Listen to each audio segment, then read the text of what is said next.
following is a conversation with Mollie Hughes, a British alpinist, world record holder, company director, entrepreneur, and just generally very nice person and a good friend. I've recorded this intro a couple times and I'm kind of struggling to do Mollie justice because she's done so many unbelievable things. In no particular order, she broke the world record for becoming the youngest woman to climb both sides of Mount Everest and also became the youngest woman to ski solo to the South Pole. And now she's building an amazing adventure business and going around the world talking about her endeavours and is writing a book. Mollie's an amazing person. And I thoroughly enjoyed the 1.5 hours we spent together talking all about her amazing feats. We spoke about the journey to and from, the amazing things that she's done, and the mental strength, resilience, and fortitude required to get through these kind of crazy and immense feats. This podcast will appeal to anybody and everybody. It's very easy to listen to Mollie speak, and you can kind of get a sense for what it takes to summit Everest and go to the South Pole. This is Inside Matters. My name is Dr. James McElroy. I hope you enjoy it.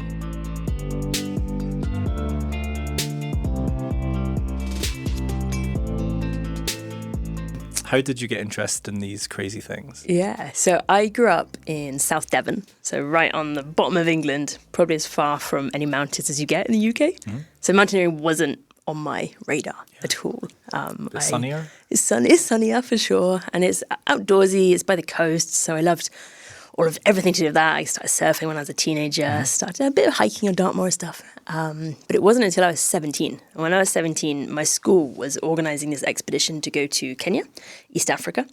And now I went to a school that was like a huge, big, rough, comprehensive. So this kind of opportunity that came to us was completely out of anyone's mind. It kind of blew my mind and I knew I needed to go.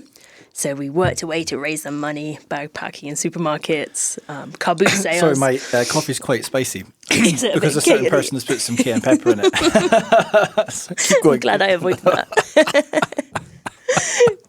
So in the end, it raised all the money to head off to Kenya, went to Kenya, did a bit of charity work, a bit of safari, and then had the chance at the end of the trip to climb Mount Kenya, which was stunning. We got to just over 5,000 metres. Wow. My first bit of altitude at the age of 17. And I was hooked. Like the clouds were swirling around us. You could see the savannah thousands of metres down below.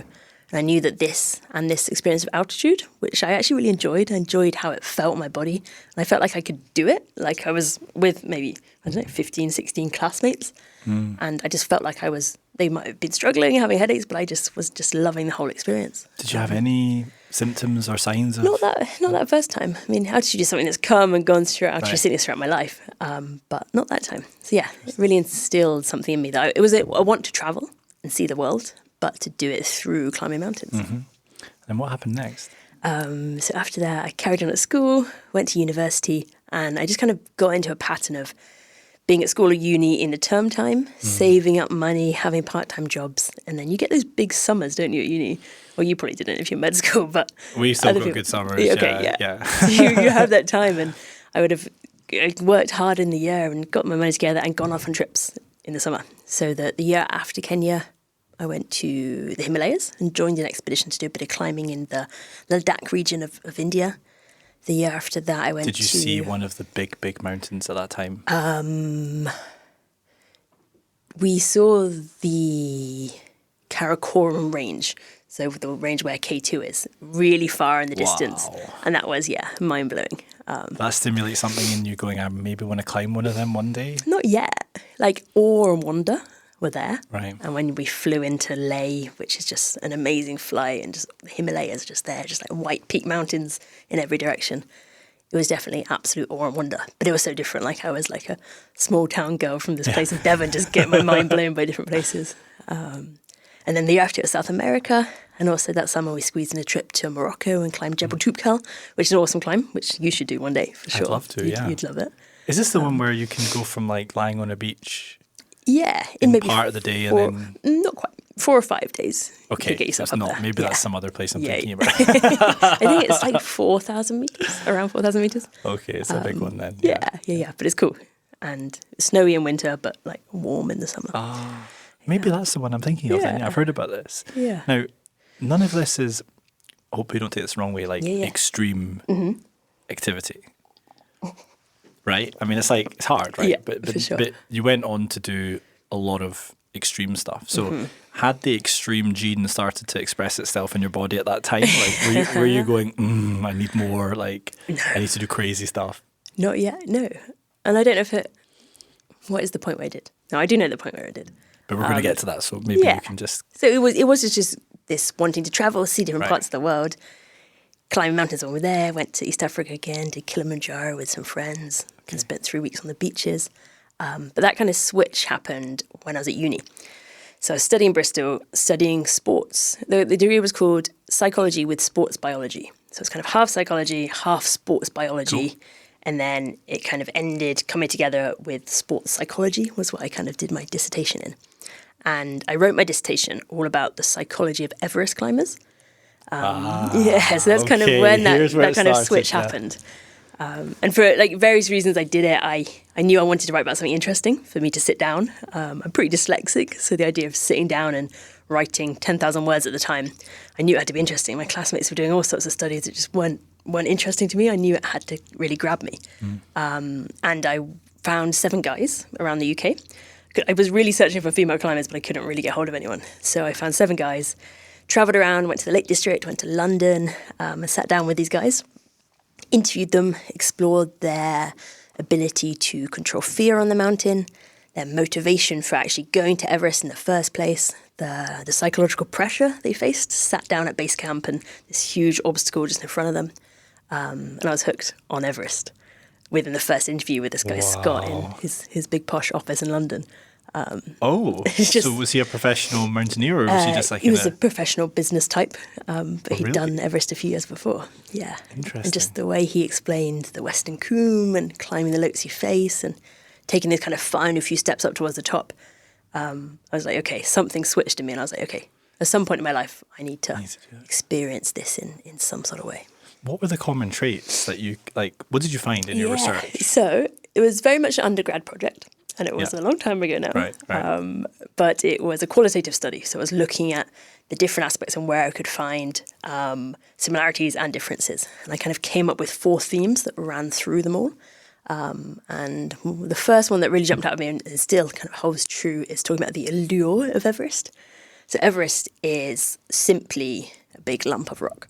And on top there's snow and different levels of snow. But it holds this incredible kind of deep-seated allure over all sorts of people.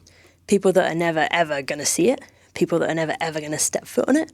People that maybe done a tiny bit of climbing and want to have it in their head, but they're never going to get there. Or people that actually make it happen and want to get there. So it really kind of entices people in this because of its history, because it's so famous, it's the highest mountain in the world. So that was something that really, everyone had to be grabbed by this allure in one way or another. And it's something you felt as well, right? Yeah, as soon as I spoke to this first guy, it grabbed me, absolutely. And I feel it a little bit as well. Yeah. But of course I wouldn't because I'm not allowed to based on the Keyman insurance that Interman. That sounds sensible, for sure. So this sparked this interest, if you like. Yeah. We're going to speak about your latest book, which is currently in the works as we progress through the podcast. But are any, like, just to try and pull it all together, or any of the themes that you were researching at the very start during your dissertation coming through now in your research? Yeah, definitely. There's the one about, well, there's a few. There's like controlling fear. It's a really interesting thing, and what fear actually is, and that it is just a innate emotion that's been passed down to us from our earliest ancestors. And actually, these days it works in overdrive. We don't need it to do all the things that we needed to do when we were out hunter-gathering, having all these threats around us. So working out ways to control that is really interesting. And the part's about self-belief as well. So I think that's what I drew from these 7 guys I interviewed. They might not have been super in your face. They weren't these big, confident people. But they all, deep down inside of them, knew they could succeed. Wow. If things played into... If everything else kind of worked, they knew deep down they could do it. And that is a huge thing. And I knew somehow I had that self-belief that I could do it, even though I was 21 at the time. And it was my first 8,000 meter peak. But I always had this deep down feeling that I could could do it and could achieve it if everything else kind of played ball. Why at that time were there maybe less female Everest summiters than men? Yeah. I mean, it's probably still the case. I actually don't know the stats, so I shouldn't guess at them. But from kind of the feeling of being on the mountain, it always feels like there's maybe about 10% women. Wow. To 90% men. Wow. Of people going for it. But some of the best alpinists now are women, yeah, right? Absolutely. Crazy feats. Great people doing some really good stuff recently. But yeah, definitely in the minority. Mm-hmm. So bringing it back then to what happened next, like what was the road to Everest? Yeah. Your first crazy... It was quick for me, and it all worked out, luckily. But I was young and kind of going for it. So I finished uni in maybe the summer, May, June, and I had kind of 3 main tasks to do before I could leave for Everest the following April. Because the season you climb is April and May. Oh, so you decided that I decided that was the time I wanted to go. You're going to do it? Yeah, I was going to be age 21. And it was the time I needed to go. So I had to train. Yep. I had to get super fit than I'd been in my whole life. I did a little sport growing up at uni. I was part of the netball team. That was probably more drinking than training. Sure. But that probably helped as well. Sure. So I had to get super fit. So I went to the uni gym and I met the strength and conditioning coach. I was like, I need help. And he was amazing. He just helped me out, dedicated program. So he got me strong and super fit. The next one was to increase my mountaineering experience. One element on the fitness then, like what does the program look like for someone who needs to get fit for Everest? It's differed throughout the years, and as I've gone back to Everest or climbed or done other stuff in Antarctica, so it's always differed. Then it was a lot of strength and conditioning. So it was... get stronger. Get stronger, absolutely. Every part of my body needed to be strong for carrying a heavy rucksack, for that really slow movement. You take one step and all of your weight goes through that step and you take another step. Cardiovascularly, everything needed to be on point. I was up there where there's such little oxygen up there that life can't be sustained for long. A lot of anaerobic threshold training we did, so lots of big sprints on treadmills and bikes and stuff. Yeah, it was good. Did you enjoy it? I enjoy the process of training, and it's good if you have a target. So I do my best training and hit my best fitness when I have a target that I need to. Because I knew every time I didn't turn up for a session that I was going to regret that on Everest. And the sort of dates that you go, are there particular times in the year where it's best to climb Everest? Yeah, for sure. So it's busier. It's the only time it's climbed, really, is April and May. There's sometimes a small window in the autumn, but not many people climb there. So for most of the year, the summit of Everest is hit by the jet stream. So it's buffered by the jet stream. The winds could be 100 miles an hour or whatever. So Having been on Ben Chonzi this weekend at 60. Okay, yeah. So nobody goes up there. No, nobody goes too near strong. it. Yeah, you'll be blown off. Yeah, too strong. So that's fascinating. When the monsoon season starts to kind of brew in the valleys of the Himalayas, it somehow pushes, again, I'm not really sure of the details, but it pushes the jet stream just off the top. So for maybe a couple of weeks, if you're lucky, around the end of May, the jet stream lifts a bit off the summit and the winds die down. And when they die down to 20 miles an hour or less, if you're lucky, you've got your chance to get up there. So you spend April, the first part of May, acclimatizing. So on the lower slopes, getting your body used to the altitude. And then you sit tight at base camp and you wait for that jet stream to lift, for the winds to die down. And you see it on the weather forecasting and then you go for it and you make your attempt. Wow. Okay, so I've got so many questions. I don't even know where to start. Can we fast forward to I'm assuming the training went well. Training went well. Yeah, I just want to jump right in now to how heavy is the pack? How do you go to the toilet? Control it, James. Control it. So I guess the other really important thing with the training and the prep was to increase my mountaineering experience. So I headed off to the Alps, had a guide there, trained as much as I could. That autumn I went to the Himalayas and I was climbing on a different mountain, training on that. So that kind of got me up. I wasn't the most experienced mountaineer in the world. I was 21 years old from Devon, but I'd climbed enough and spent a lot of time at altitude over the last 4 or 5 years. Then the hardest thing I had to do was raise the money. The money, yeah. So how much do you need to raise? So it's 2012 I was there the first time. So then I needed about 35 grand. It's a lot of money. But these days it'd be even more. What's that for? Is for everything. Guides? A big chunk goes to the Nepalese government as for your permits. So maybe about $11,000. And then it's all the setup on the mountain, your Sherpa guides, it's the base camp setup, all the food, all the tents, all the extra equipment that's kind of not personal stuff. I'm jumping way ahead again. I'm going to stop myself. But there's this sort of notion at the moment that if you've got tons of money, you can do Everest easily with lots of Sherpa support. Is that a load of nonsense? Because it's such a big mountain. Yeah. It's it's an interesting one. I think you can make it easier for yourself. You can absolutely make it easier for yourself with more money. You can buy more Sherpa support. You can not carry a thing. You can have more oxygen. So you have your bottled oxygen and you can have it on a crazy high flow rate from the bottom to the top of the mountain. Okay. You can probably train better, have a hypoxic tent at home to sleep in. There's all sorts you can do. So you can make it easy for yourself. But the thing about that mountain is you still got to put one foot in front of the other day after day after day, and you've got to suffer every single day. So it will never, ever be easy, but you can make things easier with a bit of money for sure. Good to know. Now, on the money side of things, how did you raise your money? It is unbelievably hard. Raising money is hard. So, just for the listener to know. Yeah, and it takes it's never easy. And I didn't, what I wanted to achieve was corporate sponsorship. So to get a company on board who could put their logos all over my down suit, all over my backpack, I could then go in and talk to them afterwards, PR opportunities. But again, I was 20 at the time, knew nothing about PR or marketing. So I created this massive proposal. It was probably 40 pages long of me just blathering on about what I thought I could offer a company and talking about the history of Everest. And it was far too much. But every week I'd send it out to 30 or 40 different companies. Good for you. And every week get 30 or 40 rejections or just not hear back. It happens. Yeah, and that went on and on and on for months and months and months. And a lot of people told me that with these kind of trips, funding comes through right at the last moment. So if you can hold on until that last moment, then you've got more of a chance. I think you've built a bit of noise around your expedition, and people kind of take note. So I kind of held on to the last moment with keeping the training, keeping the other climbs. And then, it kind of came in right at the last moment. Wow. One company came and funded a few different ones. So I kind of pieced it together. One was a charity, one was a lawyer firm. Pieced it all together. Some of the things I've spoken about a lot on this podcast relate to if you believe in something and you want something enough, serendipity does just run its course and somehow it just happens. Yeah, for sure. And the universe sort of coalesces around you. If you persevere enough, I think. It happens. And if you don't give up, because it's so easy to have all that rejection, constant rejection. You think, this isn't worth it. Nobody believes in it. Must have been a good day for you.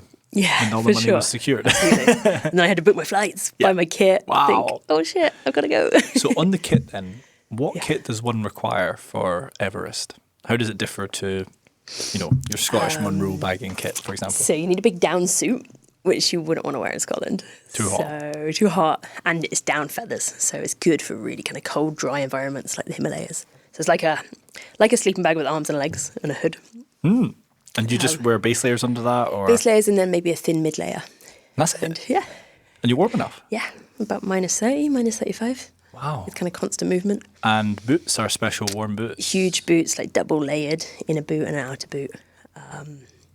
2 massive sleeping bags, having at different levels. All sorts of personal kit. Yeah, thousands of pounds. So a lot of the sponsorship had to be pushed into that as well. The kit. And also, how do you choose the right Sherpa team? There's lots of people who take people up professionally. Yeah. So Everest is kind of a commercial operation, and there's various teams running trips every single year on the north side and the south side. I was climbing the south side the first time in 2012. And I kind of went to all the British teams that I knew, the British guys that I knew of, and asked if they'd take me on. And one guy agreed to it, so I joined his team. And he's called Kenton Cool, and he's one of the most famous Everest guys. He's climbed it, I don't even know now, 12, 13, 14 times or more. Wow. So I joined his team, and then his extended team have all the Sherpas that he's used for every single climb. So I was kind of amalgamated into that team, and it was, I think, probably the best team on the mountain. Wow. How do you know if you've got the best team for the expedition? It's experience? Yeah, or just ego maybe. So they were like, we're absolutely doing it. We're going to smash it. Yeah. Yeah. So the team I joined, in the end, you're all together, and in the end on the summit night, you're just kind of go one-on-one with your Sherpa guide. And my Sherpa guide was a guy called Lakpa Onju Sherpa, who I'd climbed with a few months before in another place in the Himalayas, and he was amazing. I think he was maybe 28 when we climbed together the first time. He'd already climbed like 8 times. Wow. Super humble, super down to earth. Amazing. And just so on it. They're just mountain goats. Yeah, absolutely. And just wired differently, but in an incredibly humble way. That's amazing. Are you still in touch with this gentleman? Yeah, absolutely. Really? We did the North Side together as well. So I went back for the North Side 2017, and he joined me there. And I've climbed with him in a few other places. That's fantastic. And Now, we'll get to 2017, but Okay. tell us about your first climb then of Everest. Like, how did it feel? The mindset? Yeah. What it's like? You mentioned one foot in front of the other. Yep. So it's 2 months you're on the mountain for, about 6, 7, 8 weeks. The first big section you're acclimatizing. So you've got base camp set up at the bottom, which is a big kind of tented village, teams from all over the world based there for their chance to get to the top of the world, if they're lucky enough. You spend the first 6 weeks acclimatizing, so you'll go from base camp to camp 1. You might just touch camp 1. You'll come back to base camp, rest, recover for a few days, let your body get used to it. Then you might go up to camp 1 and spend the night there. And then the following day you might push a little bit further through the Western Cwm, and then you come back and you'll rest, you'll recover. You'll then go all the way up to maybe to camp 2, spend a night or 2 there, come all the way back, Wow. rest for a few days. Then the kind of final bit is touching camp 3. So camp 3 on the south side is about 7,100 meters. And it's not really thought that the human body can acclimatize much past that. Yeah, because the oxygen content's so low. So low, yeah. And our bodies, just can't. You're always making gains as you go up, but above that, you're kind of just, everything's just kind of dying. And are you on dying a oxygen little at bit. that point? Not then. So you want to get up, you want to hit that camp, probably not spend the night, but kind of touch it, have a little breather there, and then get down as fast as you can back to base camp. And that's where you're waiting for the weather window. So you're resting and recovering at base camp and waiting for that. And then when you've got a weather window, it's all systems go. It's all go, and it takes a good few days to retrace all those steps to camp 3, spend a night at camp 3, and then you push up to the South Col, which on the south side is 7,950 meters. So you're high, but you're just shy of the death zone. And have you heard of the death zone before? I have, but for the listener, what are we talking about? So the death zone is that area above 8,000 meters. So the summit of Everest being 8,848 meters above sea level. So basically, it's a Monroe on top of the death Yeah, zone. it's a good almost 900 meters. And in this place called the death zone, and it's a phrase used by climbers and people to talk about this area where there's such little available oxygen that no life can survive for long. Your body's really rapidly deteriorating on itself. You could say it's dying on itself if you wanted to, but everything's slowing down and everything takes a long time. Yep. So melting snow and ice for drinking water at the South Col camp and takes, a couple of hours. Putting your boots on takes 20 minutes or so. Because you're just fatigued or? Just slow. Even with oxygen?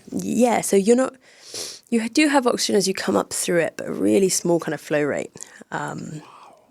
Everything is slow. How are the Sherpas at this point? Are they still rocking and rolling because they're used to it, or are they still? Yeah, a little bit better. I think they would be. Lakpa was on bottled oxygen then as well. I think again a small flow rate, but it's all about getting yourself in the best possible position for the following day, which is a summit attempt. So you want to be as ready as you possibly can be for that day, because that's the biggest day of your life. So you have one day at the death zone. So that camp, the South Col, you actually not long, just a few hours. So I think we got there maybe 4 p.m. Yeah. And then we rested, melted snow, drank to rehydrate, cooked food, tried to eat, but your appetite is so suppressed by the altitude. Yeah. You're psyching yourself up. And then 8 p.m. was the time we left. So 4 hours. 4 hours to get ready for the hardest night of your life. Now tell us about the hardest night. Why is it so hard? Because the oxygen is cold. Yeah. So imagine you've got your down suit on, your massive boots, your gloves, your hood's up, your goggles are probably on your head, ready for sunrise, and you kind of begin out of that initial camp. It feels like a long time ago now, but I'm trying to put myself back into where I was. And you clip into the first ropes, and you kind of begin taking steps up and up and up. You get into the death zone quite quickly, and with each step, your body just kind of screams at you that it needs more oxygen. And that thought of, I should turn around, I should get lower, my body needs to be lower, is there the whole time. And it's pitch black because it's nighttime, so you're just following the kind of beam of your head torch. The voices are in your head saying, stop, turn For sure. around, you might die. For sure. So I think your body is close to its kind of physical limit. At least mine definitely was. But it's keeping your body that tiny, your mind that tiny bit stronger. Just kind of will it and let your body know it can do it. So was there a constant dialogue in your head, like, "Come on, Yeah, you can do it"? What were you saying to yourself? Just, you come so far, and and it took so much to get to that point. Like with all the Right. training and all this, Right. the hell of getting all the sponsorships together and everyone kind of believing in me being there, and also this want to do it. And I think with all of that dialogue, like I think a deep down under it all belief that I could do it if I could. It's about withstanding suffering.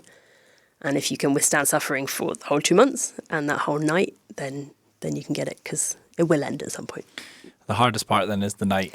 Yeah, Yeah. for sure. Is that like ubiquitous? All the climbers say, "Gosh, that last night is hard." Yeah, absolutely. And yeah, mostly because of the altitude.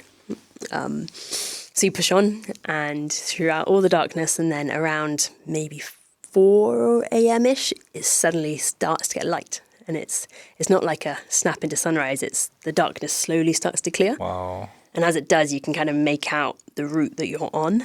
You look down, and that's when you see the Himalayas for the first time, because everything's shrouded in darkness during the night. Nothing to really tell you you're heading to the top of the world. Wow. Nothing to tell you you're on Everest, and you're so in your head with your oxygen mask on, you can't communicate. You could be anywhere.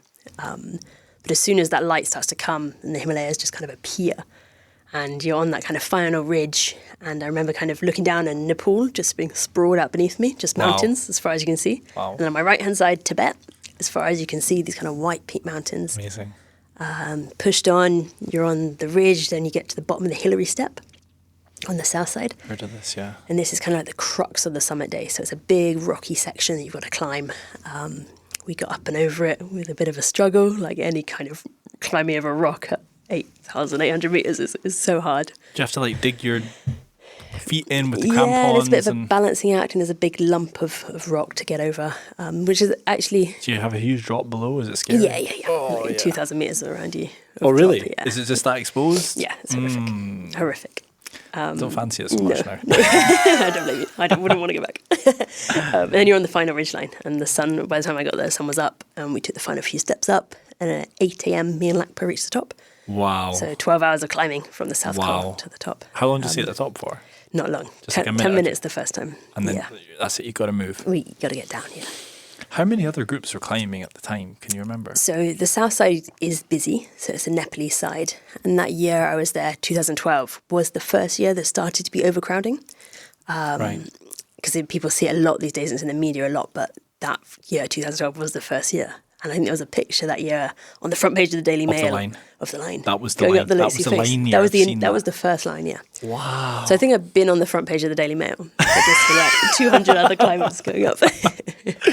That's crazy. Is it not quite scary knowing that there's such a long line of people behind you? Yeah. So we Who decides who goes first?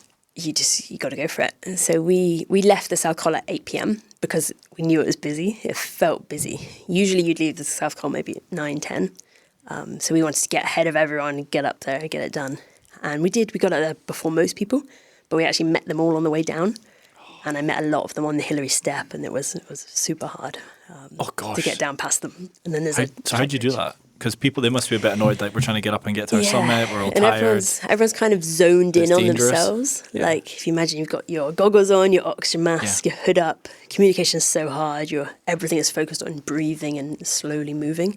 So everyone's kind of a little bit zombie-like in a way, trying to get up. And we have that desperation of needing to get down. We've only got enough bottled oxygen in our bags, and we've stashed a bit along the route, but we had to reach it, and our time was kind of drawing slower and slower. And me and Lakpa had a bit of an issue on the Hillary Step, getting down past them. I think we were in the end stuck on it for maybe 40, 45 minutes.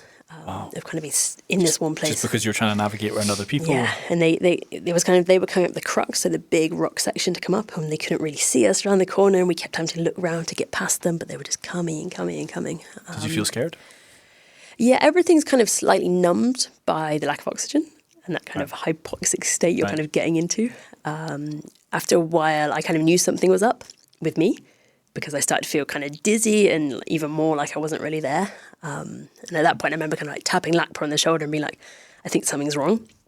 And he checks the gauge, the kind of gauges on my oxygen bottle. And I see this kind of like panic flicker across his face. And I think, oh shit, okay, my oxygen's run out. We've been stood here for far too long. Our next kind of stashed oxygen is further down the route. But at that point, after we'd And had you run out? Yeah. And I don't know how long I'd been stood there without breathing bottled oxygen either. Because when you're stood still, you don't die. Like, there's oxygen in the air. And the oxygen we're breathing is a mixture of bottled oxygen and ambient air anyway. Okay. So you are a little bit acclimatized. What did he do? He just went into complete gear and just shouted at everyone to just stop coming up and got me down the Hillary step, down that section. I think I slid down the main rock on my bum at that point. Pulled me along to the kind of along the ridgeline, and I remember just sitting me in this kind of snowy corner and pulled out, I think he was carrying 2 oxygen bottles, and he pulled out one from his backpack and put on my mask. And within literally a couple of minutes of breathing it, I started to feel much better. Wow. And then we kind of regained ourselves and then continued along past all these people as much as we could. But yeah, I was helpless at the point Now, without him. people think of Everest, they think there's like, this is going to sound really horrible, but landmarks which are people. Yeah. Is that a thing still? More on the north side. Right. So people die up there every single year. The South side's less dangerous? I'm not sure on death rate these days actually, because the south side is so busy. There's more bodies left on the north side because on the south side it's a little bit easier to bring people down. Right. The north side is harder for sure. It's more technical, and if you die quite high up, it's really hard to get bodies down. Right. So there's more of those kind of landmarks Oh, that's so hard to on the north side for sure. Yeah. So that kind of brings us to you coming down then and celebrating. Yeah. And you felt amazing. No, it felt really rough. Really rough. Part of you felt amazing, maybe. I was a mess. You were sick. I was a mess. We got back to the South Col. I had a bit of frostbite on this little finger. All right. It was just all went super pale, so white, and a little bit here. And I think from being on the Hillary step, not breathing oxygen for too long, and just being stood still, not much blood pumping around my body. Wow. I had a little bit on my cheeks. I have these quite big chubby cheeks, and they always get it. And I also, it was quite rough. The north side was a better expedition, but I also had tracheitis. So my trachea, like right deep in my windpipe, was super inflamed because of the altitude being so dry, all that dry air, and also the breathing the bottled oxygen is really, really dry as well. So everything in here was super inflamed and just like constant coughing. So I spent a really uncomfortable night at the South Col, camp number 4. One of the guys who was leading my summit bit was a guy called Dr. Rob Casserly, who thankfully was a doctor. He'd climbed Everest 8 times or something, and he definitely looked after me. He gave me some drugs and kept an eye on me that night. And then the next day, we slowly retraced our steps all the way to base camp. We left at first light and got there just after dark. Wow. You just made it. Done. Exhausted. My body was wrecked. Can you communicate with people when you're on the mountain? Or high up, it's hard. So on that final summit night in the dark with all that kit, it's hard. But after you get a little bit lower, yeah, absolutely. And what about things like meals and going to the loo, that kind of thing? Yeah, so eating's Simple things, super right? important. So it's all about Gotta like fuel up. freeze-dried ration packs. So you're melting snow and ice, pouring it into like pre-made packets of spaghetti bolognese or curry. It's kind of packed full. In my pre-read, this is Christmas dinner on the South Pole. This is Okay. a quote from you, I think. Yeah. I'm going to pick out my favourite freeze-dried meal for the day, spaghetti bolognese, while I'll be dreaming of turkey and roast potatoes. Yeah, absolutely. So you've had a lot of freeze-dried food. Far too much over the last 10 years. We'll get to the poles. But you made it down. Made it down. And what happened Yeah. after that? Like, were you down because you'd done this thing, and because people talk about the post-event Yeah. blues as For sure. you know, Like initially it was great, and we got back to Kathmandu, and our little team had a lot of fun eating food. wine. It was great, drinking, Yeah. having actual showers and beds. So all the luxuries are great. And then getting home, yeah, you definitely get that post-expedition blues. And especially at that point, like I was 21, I've done uni, suddenly completely focused on this trip and raising the money. 12 months of my life just crazy focused on getting this done. And I did it. And then I was home. And I was back living at my mum's house in Devon What did she think without of a this? job. Yeah, what did she think of this? I don't, you'd have to ask her. Because it's But- like, yeah, I'm just imagining being in Devon, and you know, no one really does that in Yeah, Devon, and you've just yeah. gone and done Everest. Yeah, I think my parents and family have always been super supportive. Yeah, good. But it's a lot, for them, especially. I think. Of course. Yeah, I don't think she slept for the couple of months I was there. Yeah. Especially the Wonder first where my one. Mollie is. Yeah, She's exactly. eating freeze-dried spaghetti Yeah. in a down suit. With frozen fingers. So the crazy gene was fully switched on by this point. Yeah. The want to do stuff, Yeah. for sure. Yeah. It's probably a crazy gene. But Yeah. And then you went, did you go back to Everest before you did your Antarctica trip? Yeah. So the So- first time was 2012. Then 2017 was the North Side. What drew you back? I moved to London for a bit, and then I eventually moved to Scotland, so to Edinburgh, and I've been there for the last 10 years. And just getting more into the outdoor world, the outdoor community. Had Ocean Vertical started in 2017? Yes. Yeah. I didn't join until 2021.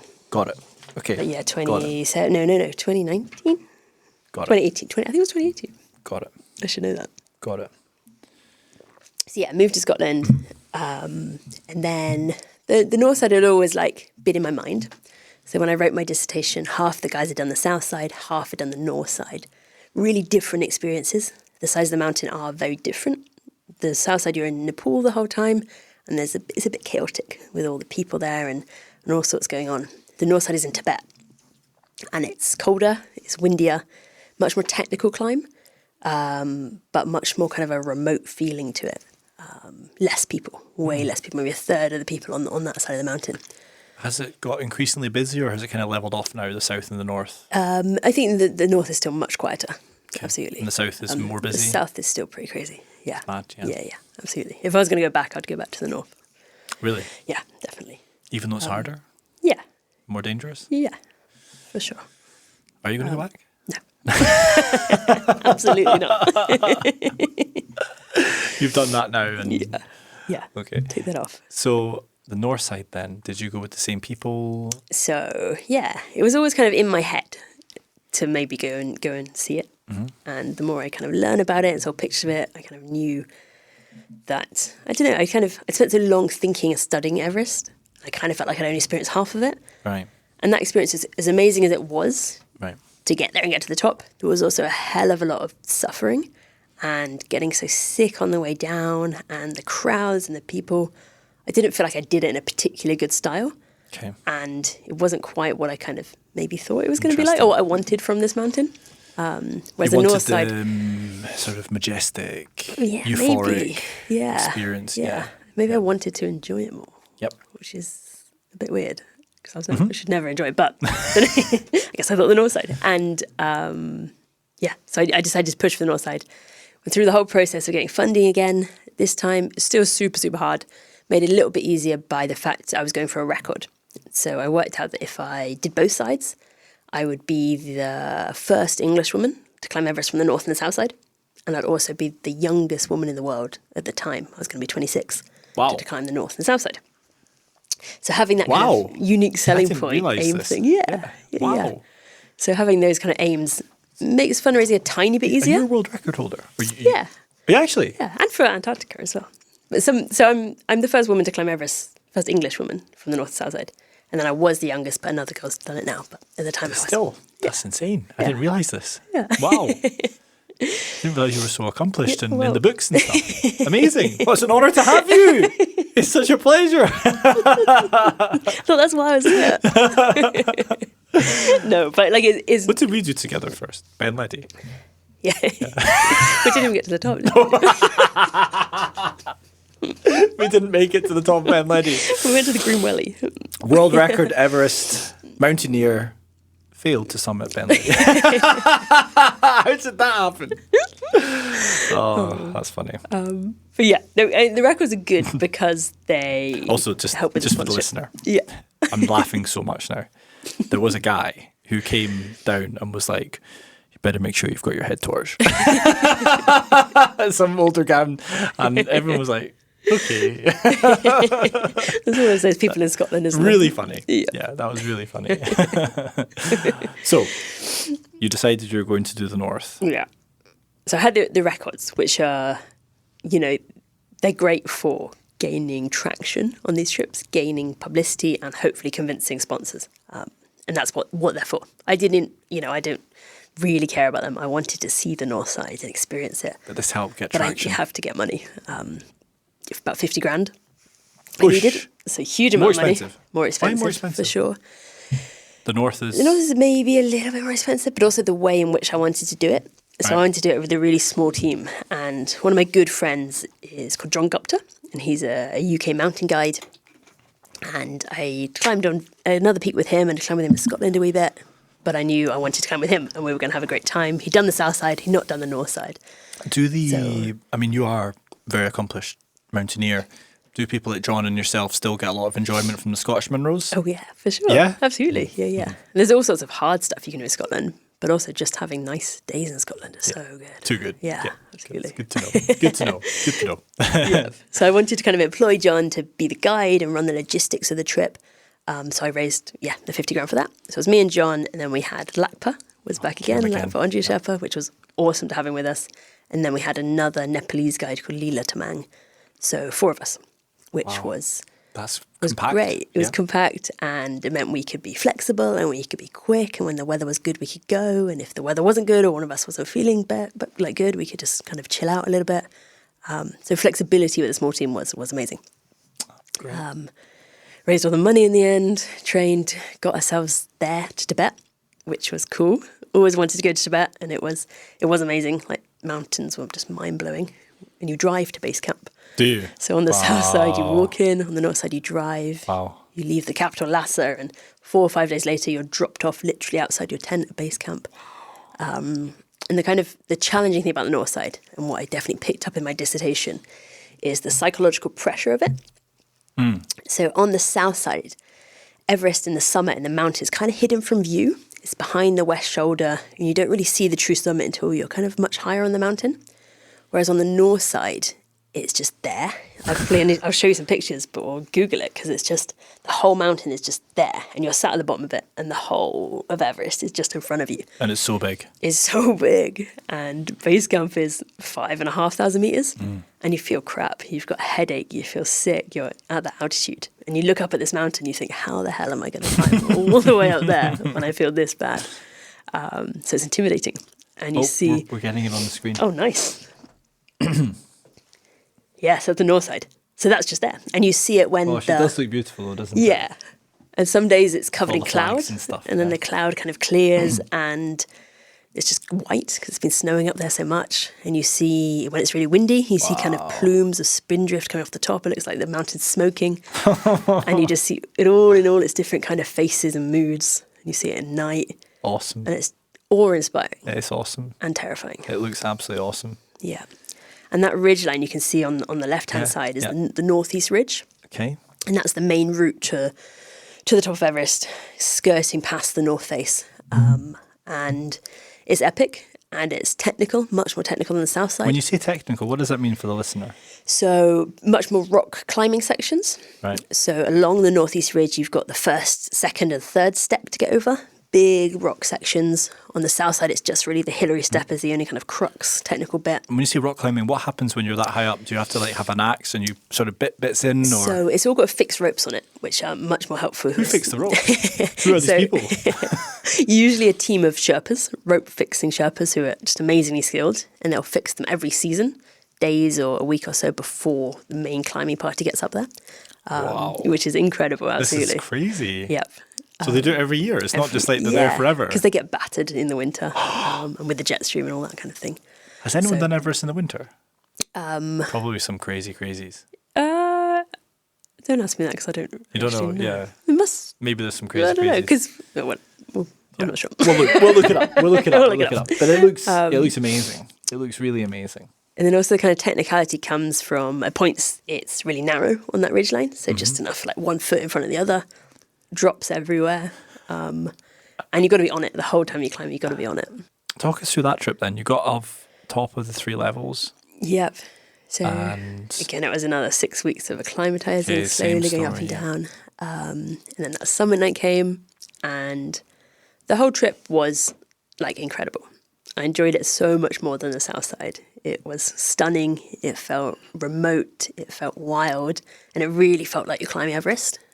This side of the mountain was the original like side that those British teams were trying to climb in the 1920s. Wow. So the stories of like Mallory and Irvine getting somewhere near the top, and then nobody really knows if they summited or not. No one knows what happened. Yeah, exactly. Wow. It's known that they got up over the first step.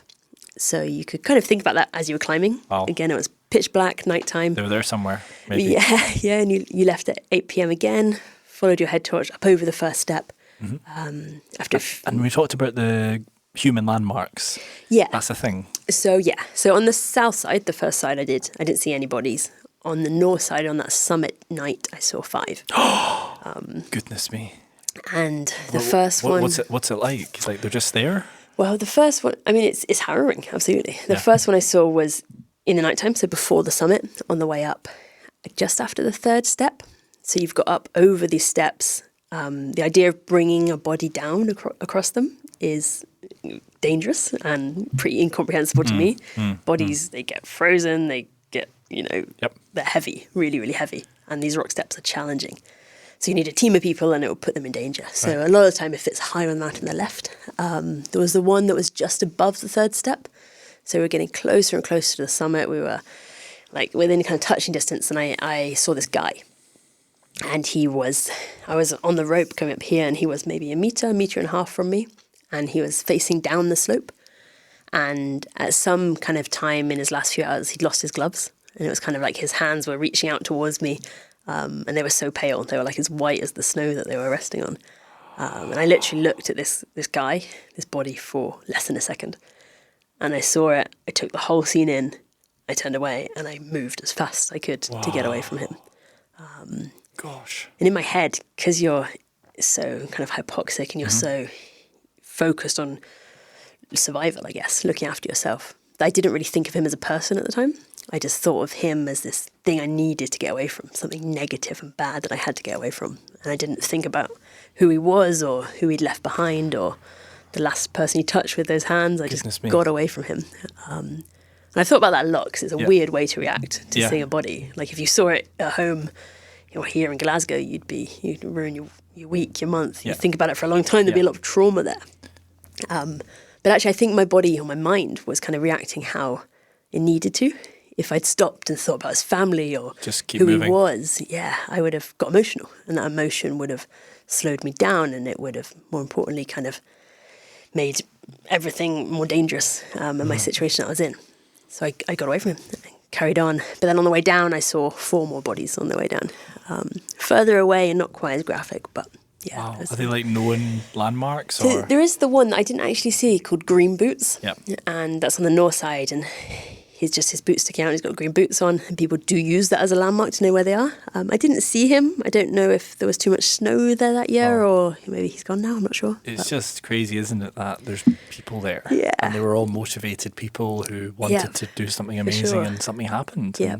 And the kind of scary thing about the guy I saw just there was he looked like us. He looked like John. He looked like Lilo. He looked like Lapva. He looked like me. Because he was still fully clothed. Same outfit, yeah. He just got too cold, or does anyone know? I'm not sure. Fair enough. No idea. No one knows. And I don't think he died that season. Maybe the year before that. Crazy. Yeah. Crazy. So So coming to the psychology then of all of this, like, did you learn a lot about yourself climbing these mountains? Yeah. Like how to be resilient and what matters and what doesn't? Like, for sure. Yeah. So I think I'm definitely a different person than when I did the first side. Before that, I always had this self-belief, but I never had the kind of confidence to tell anyone about it. I had real little self-confidence growing up. I was super shy. And at school, I would never put my hand up. If teachers asked me a question, I'd just have this thing where I just go bright red, super embarrassed. I would never express myself or talk about anything really. And even at uni, like giving presentations to 5 people was terrifying. So I'm a very different person. Last week I gave a presentation in Barcelona to 600 people in this massive auditorium. What did you talk about? Just all this kind of crap, stuff, all this expedition stuff. We're going to have you into our office. It'll be less grand, but still we are. Oh, nice. It'll be amazing. Awesome. Yeah, if you're keen. Yeah, Absolutely. Talk about all this and the mindset. 'Cause I often describe to our team that we're trying to climb a big mountain together. Yeah. And it's really, really, really hard. Like what we're trying to do technically at our company is so hard. Yeah. And there's always an issue. We're trying to do something that no one else has ever done before, to be honest. So we kind of have to have that nothing is impossible, just keep going mindset Yep. every day. And that resilience to have setbacks and Keep come going. back from them stronger. And keep going. Yeah. Yeah.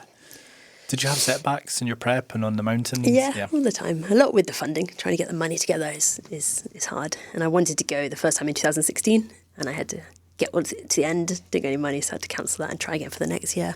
And there's adversity, there's setbacks. But that's kind of where resilience grows from, and it's all about how we respond to setbacks is where resilience grows. And I don't want to fast forward too much, but when I got to Antarctica, that was a million times harder psychologically than anything I'd done before. Right. But during all those years of climbing Everest on the south side, the north side, all the bits and Started stuff to I did build in up. between, that resilience just grew and grew. So when I was 21, there's no way I could have spent 58 days alone in Antarctica. But because I'd spent the last almost 10 years pushing myself, being outside of my comfort zone, and responding in a positive way to the adversity I felt. So not blaming it on the outside world, but taking that kind of, it's called like a locus of control. So saying that I achieved because of these steps that I did, or these things didn't go wrong because I could have done this better. So not blaming the outside world, but looking internally about my own control over my destiny and what I do. And I think that built up a lot of resilience over the years. And it helped get through the north side and then later on in Antarctica. So you'd broken a world record. What then in your mind was like, okay, I want to do something is it even harder? Was Antarctica harder? Yeah, so there's always I'm not I don't get back from trip and okay, what's next? Let's go. Right. There's Just chill organically time. happens. Yeah, Yeah. for sure. I have to be super inspired by a place and it has to get under my skin and I have to want to see it and experience it. And Everest did that through the dissertation. I did both sides and I was done with it, pleased with everything that happened. But there was always one place that was in the back of my mind. And it was this vast frozen continent. I used to have a housemate. I worked with him in London, then I lived with him in Edinburgh. And he did a bit of work with the British Antarctic Survey. He was a glaciologist. So he did field research down there as he was doing his PhD and would come back with incredible photos and videos of Antarctica. Wow. And I knew I wanted to just experience it in some capacity. I wanted to be there surrounded by nothingness, by white and snow and wind, and just kind of feel this continent that nobody's settled on it, nobody's civilizations have lived there. It's a really interesting, special place. The world's biggest desert, because it's so dry. Wow. Yeah, even though it's covered in frozen water. Yeah. And then I was looking into expeditions that I could do. Again, it's all about money and getting sponsorship. So Are you getting better at fundraising, do you think? yeah, I think you always get a bit better at these things, but it's not fun. And it's still challenging, even after both sides of Everest. And I found a trip I wanted to do skiing from the edge of the continent to the South Pole. 700 miles, 1,100 kilometers. And if I did it solo, so no teammates, no guides, I would be the youngest woman to do it at the age of 29 now. So I had my USP, and that's what I could use to go out and try and find the 75 odd grand I like the USP needed. phrase. Yeah, It's the same, right? for sure. Yeah. Yeah, you need it. But the money was bigger, 75 grand. Wow. And it was, unbelievably hard again. Yeah, this sounds crazy now because you're 700 miles on your own, Yeah, in your own thoughts. yeah. How many days did it take? 58 in the end. 58 days on your own. You couldn't speak to anybody. Yeah, You had a walkie-talkie. I had, like a sat phone, which was good for that. And I had to call in every night. So I had a conversation with somebody every day. But yeah, it was psychological, that expedition. Were you fitter for that than Everest, do you think? Or is it sort of... Yeah, I was stronger actually. I had a really good Cool, strength program with it. I had a really good trainer at a gym in Edinburgh, and he got me really strong. Mostly because you're pulling your sled. So all of your supplies are in your sled behind you. Turns out it's uphill because you go from the It's uphill. coast to the South Pole. So sea level to about 2,800 meters. Wow. It's like a gradual hill for 2 months. Wow. And you're pulling the sled. And my sled was 105 kilos at the start. Wow. It's So big. really, really heavy. Yep. big. So I had to be strong. Everything had to be strong. Posterior train, Yeah. everything, Yeah. core, legs. So I was definitely stronger. But during the 58 days, I got really fit. What do you think about when you're over there on your own? Seriously. You talk to yourself, sing. So it's psychological. It's a long time to be on your own, right? Yeah. And you can't really train for it. Like you can train physically. I got strong. I pulled tires up down the beach, but it's really hard to find actual solitude anywhere, even in the UK. You could probably go off into the Highlands and maybe get a week or so, but there'll be people around and you have some sort of contact.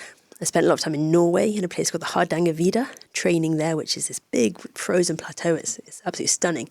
But even there, I was bumping into people. There were people in the distance. So that kind of true solitude of feeling and being alone is hard to find. Wow. And what did I think about? It varied day on day. The expedition actually started really badly. Oh, what happened? Because I got dropped off at Hokeley's Inlet.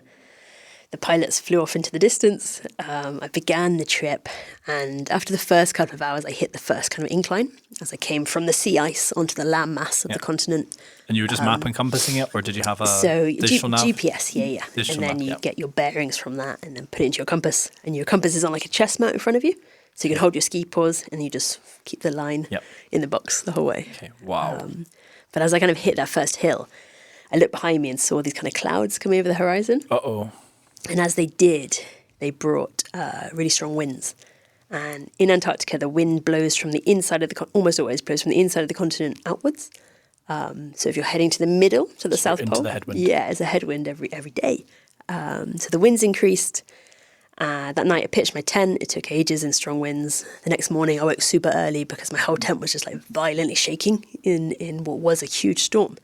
And I looked outside, it was complete whiteout. So I'm sure you've had whiteouts in the mountains. I guess for people that don't know, it's when left looks the same as right, up looks the same as down. People say it's like being inside a ping pong ball. Just real like disorientatingness of it all. Yeah. So this huge storm had hit and the winds were gusting 30 knots, 35, 40 knots. And I had to push on and I had to try and ski that first day. I had to put my tent down, which is the hardest thing and the scariest thing. Yeah, because it can blow away, and that's really your only shelter from anything out there. So put the tent down, skied a few hours, and in the end, there's nothing, right? It's just ice, just snow. Yeah, snow and Ice and hills snow. and big on that kind of coastal side of it at the beginning of the trip. But there's big lumps of snow, and then there's big patches of ice where it's wind scorched. no bothies. No bodies, unfortunately. No nothing. No polar bears. Absolutely no polar bears. No penguins. Well, that's good. Yeah. Polar bears are serious. Yeah. Luckily, there were a few. They will find you. Few thousand miles away. And that storm actually stuck on me for the first 8 days of the trip. So it was whiteout conditions The whole time? And the winds got to up to like gusting 50 knots, which is Wow. crazy. You can hardly move then. Yeah, as it's coming in the headwind, and with that you get the wind chill.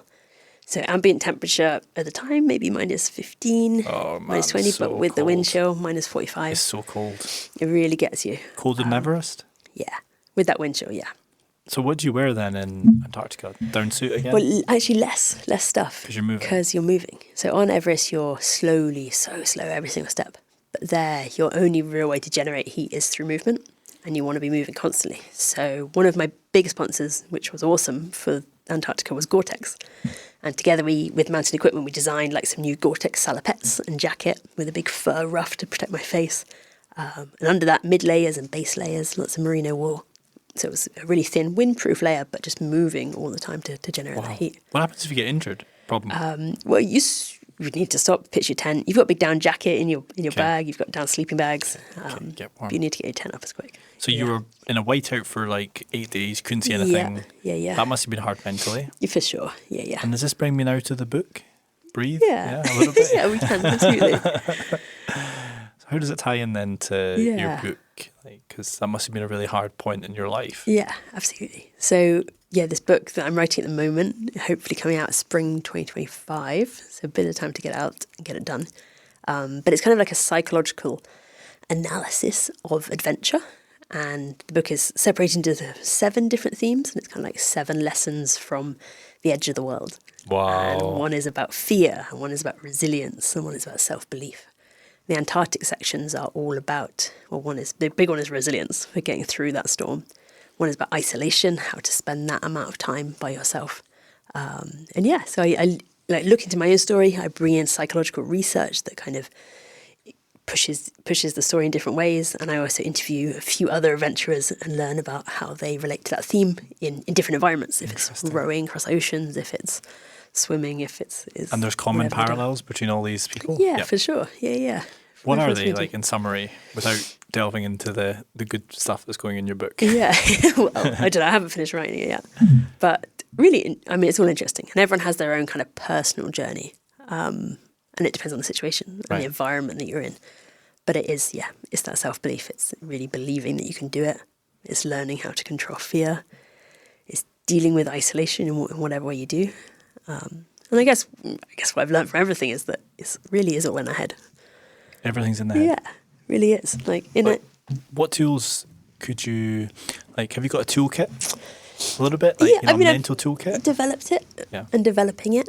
I guess one that I speak about a lot in the book and really helped me in Antarctica is the process of using positive affirmations. So when I finally came out of the storm, it was day 9. I was super behind schedule.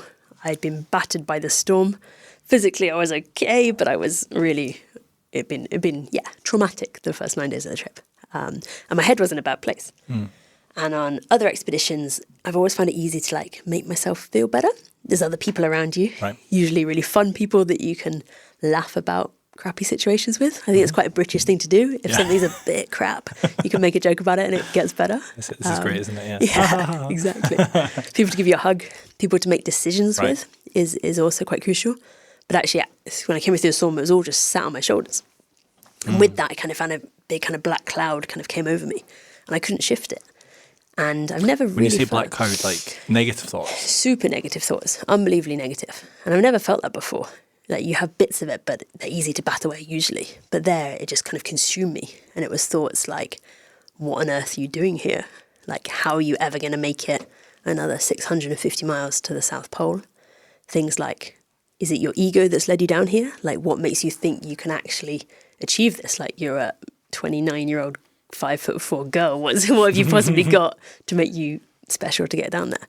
So just, swamped. And every step you take, it's harder. And every hill you hit, it gets harder and harder. And it's almost like your mind is bullying you and it's pushing you in the corner and trying to derail everything. So one night I was thinking what I could do. And the idea of positive affirmations kind of came to me. Right. I have, when I did a TED Talk a few years ago in Glasgow, and one of the guys that I was doing it alongside that day, his was all about positive affirmations. And at the time I was kind of thinking, this is awesome and it's worked for him, but there's no way I could stand there in the mirror and be like, you're great, you can do this. Like, that's not for me. But in my kind of desperate hour of need in Antarctica, I came up with 3 phrases that I had to use. And I would say them out loud over and over again. And in the end, I'd shout them to Antarctica. And the shift in my mindset was monumental, absolutely incredible. Wow. I suddenly felt like myself again. I suddenly made good decisions. Power of the mind. Yeah, absolutely. What were they? Can you tell us? Yeah, I'm allowed to swear. Of course. Okay, of course. Yeah, encouraged. you can swear, yeah. So the first one was really simple, Yeah. and it was just to say, I am strong. So at that point, I'd never felt weaker. Mentally, physically, I just felt like a tiny, shriveled, weak thing. So saying, I am strong, that's how I needed to feel, that's how I wanted to feel. The second was to say, I'm inspiring people. And that felt important because the whole trip was too hard just to be about me and my own achievement. And I knew so many people following it back home, school groups, whoever. I had to be doing it for them. And the third one was the rude one, but the most effective. And it's not how I was feeling, but it's how I needed to feel. And I would say, I am a fucking badass, as loud as I possibly could. And I would shout it as loud as I could to Antarctica. It's true. But it's how I needed to be to reach the South Pole. Where did they come from? They just appeared in your mind? Yeah. Amazing. Just one night. Some download and... Yeah. And it was incredible. It got you through. Worked. Yeah. And the black cloud would come back and I would shout it at them. And after maybe 2 or 3 days of really kind of practicing this, I was myself again. That's incredible. Yeah. Do you use affirmations now in your life? I've tried. I mean, I'm not saying you wake up in the morning and go, I am a fucking badass. I should. I haven't needed them since then. Right. And at times I think maybe I should, but it feels different here. But they are good. And in the book, in Breathe, I've been looking at the research behind it. And it's there. It's absolutely there. We can rewire our brain to think about the good things. I think we're kind of preset to always be focusing on the negative side of things, reacting to situations negatively, worrying, having anxiety. But we can rewire that, and we are all fucking badasses. Absolutely. I love that. I love that. Seriously, glass half full. Absolutely. Glass half full always. You Yeah. can create your destiny Absolutely. if you want it badly enough, and you can, maybe through affirmations or through writing Yep. something down, Yep. just say it. And that's the way to do it. You can either, if you don't have that confidence, which I don't have here, unless I'm on my own in Antarctica, you can write them on a note, put them on your mirror, so you just see them every morning, you just glance at them, Yep. and it slowly gets into your mindset. I've got one Yeah. that I say. Awesome. Each and every day, I'm becoming more successful in every way. Nice. Amazing. It's on my whiteboards. Great. I wake up and I say that. Great. And success is all encompassing. It's your Yeah. happiness, it's relationships, it's physical fitness, and Yeah. it's just a nice way to start the day. Yeah. And you it's know? true. And I think it's Feels probably good. true for everyone. Each day we're growing, we're learning, Getting better. becoming more resilient, becoming more successful. Yeah. Yeah, nice. Now, you've done all this amazingly hard stuff. Oh, we've not finished Antarctica. Sorry. Oh, did I make it? Oh, Did you make it? no. Yeah, I did. You made it. Yeah, I made it. You made it. So Lots of the affirmations got you through. got me through that kind of black cloud bit. Lots more stuff happened. We could spend hours talking about it. But yeah, got there eventually. Some of the highlights and lowlights. I recall you telling me you got some crazy injury where like your have I got this right? Your flesh started eating itself or something like that. No, I got this wrong. Eating itself. Got it wrong. I've got it wrong. Like a parasite. No, I tell you what. I know what it was. It's the chafing is bad. Yeah, That's what it is. yeah. It's the chafing. Yeah, sorry. Yeah, my no bad. eating. No flesh but- eating. No flesh eating. must be something Antarctic aliens. So yeah, I got a little bit of what's called polar thigh. That's So, what yeah. you told me about. Polar thigh. It's a cold injury that's only really seen in polar regions and especially Antarctica. And it's a mix of cold and chafing. And some people get it horrifically badly. There was a girl also there when I was down there who's horrific. She had to have skin grafts and stuff afterwards. I got just a tiny bit on my thigh. So yeah, that was a low point. And it had to be managed as I was skiing along. Not letting it affected was really important. Just the weather in general was really hard. Brutal. The loneliness, getting through every single day and becoming disciplined. The highlights were, it's just an incredible place.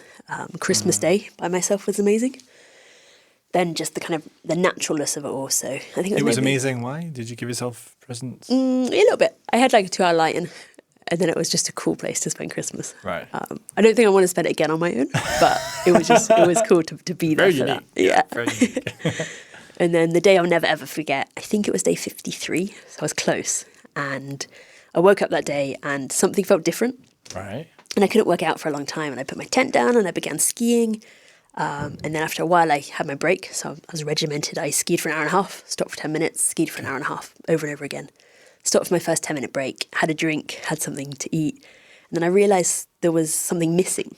And it wasn't even something that was missing. It was something that was present. And what was present was silence, this kind of huge, deafening silence.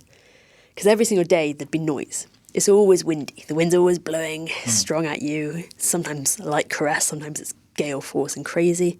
There's noise of your skis scraping along, your sled scraping along, your Gore-Tex making noises.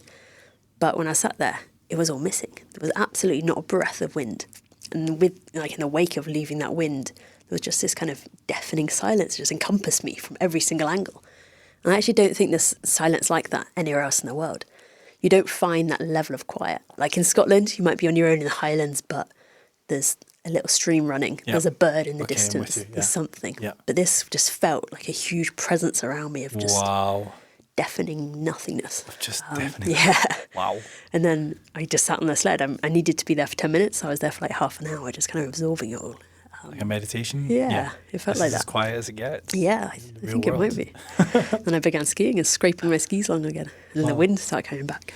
Now, when you make it to the end, do you get a heli lift? Yeah, you get a plane. Yeah. So it's all Plane? Plane, yeah. So there's no helicopters in Antarctica, but there's lots Wow. of different planes. This is cool. So yeah, got to the end, day 50. It was actually I always get it a little bit wrong. I got my maths wrong when I was down there, but it's actually something like 57 days and 18 hours or something was the whole trip. And was that the record? There was no record. It was quite slow actually for people doing it. But the record I got was becoming the youngest woman to do it solo. That's right. Yeah. Amazing. Absolutely amazing. Yeah. Now, what does someone who's done so much do after doing so much? You're running a business, you're writing a Yeah. book. Maybe you want to talk a little bit about your business and the books you've written and what you're writing in the future? Yeah, for sure. So after Antarctica, everything else is just normal. Like, it's normal life. I do stuff that most people do, I think. Normally. Kind of. But then work-wise, yeah. So in 2021, I joined a company called Ocean Vertical, and I came on as like a part owner and director. And we're an ethical adventure company based in Dunbar in East Lothian, so right on the beach near Belhaven Bay. And we run adventures all over Scotland from the ocean. That's the ocean part of it. So it's surfing, coast steering, paddleboarding. The vertical part is being in the mountains, in the highlands, in winter, in summer, multi-day expeditions. And now we've just started doing overseas trips as well. Yeah. So last year we led our first expedition to the Himalayas, to Nepal. 12 amazing clients joined us and we trekked for 2 weeks. And what happened then on the trip? Oh, it was just epic. Yeah, I'm trying to convince you to come. I know you are, yeah. And I think I might be successful. I'm keen, yeah, I'm keen. Yeah. So what it's a cool group of people, Yep. big days. Yeah, like, you're at altitude. So the highest we got on that trip was 4,500 meters, which is high. It's almost as high as Mont Blanc. So it's slow days. It's slow walking, but surrounded by absolute stunningness. You've got 8,000 meter peaks, 7,000 meter peaks. There's this beautiful mountain called Fishtail, which is right in front of us the whole time. You wake up in the morning and see it. You go to bed and it's there in all the stars. Wow. The route we do is called the Mardi Himal trek, and it's quite new, and you're on a ridgeline for most of the way, so you can kind of just see everything around you. And where do you stay? In huts or camp? Yeah, so in tea houses. So along the way, there's these kind of basic accommodations, Someone's told but me about nice. this, yeah, and they were like family run. Actually, I tell you who told me about Yeah. it. It's the amazing guy, Ian Wally, who does the branding for Inside Matters, number 2 Interbiotics. He told me I should do a Nepal tea house walk. Okay, Is that what it is? Yeah, absolutely. Wow. And you should do it with me and Stevie. Yeah. Absolutely. I'm keen. What do you eat in these? The kind of staple of Nepal is dal bhat, What is that? so dal and rice. You'd actually love the I diet. think I would like that. Yeah. It's just like It's really high really- fiber goodness. Exactly. Yeah. And it's all a lot of vegetarian stuff, all pretty healthy. Yeah. Perfect. Yeah, and in Nepal, that's what they eat twice a day as a kind of staple. That's basically what most people eat. Dal and rice. Dal and rice. Wow. And little bits of spices and all sorts with Yeah, it. that sounds really, really good. You'd love in. it. I'm in. Sign me up. Sign me for I'm the going to dal. Nepal. It'd be really lovely to see a mountain that big as well. It will blow I think the your biggest mind. I've seen is the Matterhorn, Yeah. which looks unbelievable, Yeah. by the way. And this mountain, the Fishtail Mountain, is a bit like that, but like twice the height. Not quite twice, but a bit more. Oh, here it is. Oh, yeah. Wow. Nice. Look at that. When I saw the It's good, Matterhorn right? for the first time, I almost cried when I saw the Matterhorn for the first time. This was last summer. Amazing. I just wasn't, you go to Zermatt and I saw photos, but when I saw it, I was just like, whoa. Yeah. That's so much bigger than I thought, and it's got its own little microclimate at the top, and it's just so beautiful, and it was like glistening, and I just thought, wow, I need to get up there. And I love that emotional reaction because that's what it is. Unbelievable. And I think that's why people climb mountains and why people go to these places for that level of awe and wonder that these lumps of rock and ice kind of instill in us. Yeah. Now, Molly, we are actually very unfortunately We're there. at time, All good. and it's zoomed by. We've covered a lot, haven't we? So we have covered a lot. Now, thank you very much. If people would like to learn more about you, follow your journey, Yeah. where do they go? Well, Instagram is a good place. So I'm at Mollie J. Hughes. And then I've got a website, molliehughes.co.uk, and Ocean Vertical. Check that out, oceanvertical.com. For adventures in Scotland. For Adventure in Scotland and Nepal. And Nepal, Yeah. yeah. Amazing. So yeah, Molly, thank you so much. a pleasure. Absolute pleasure. Thanks for having me. Thank you.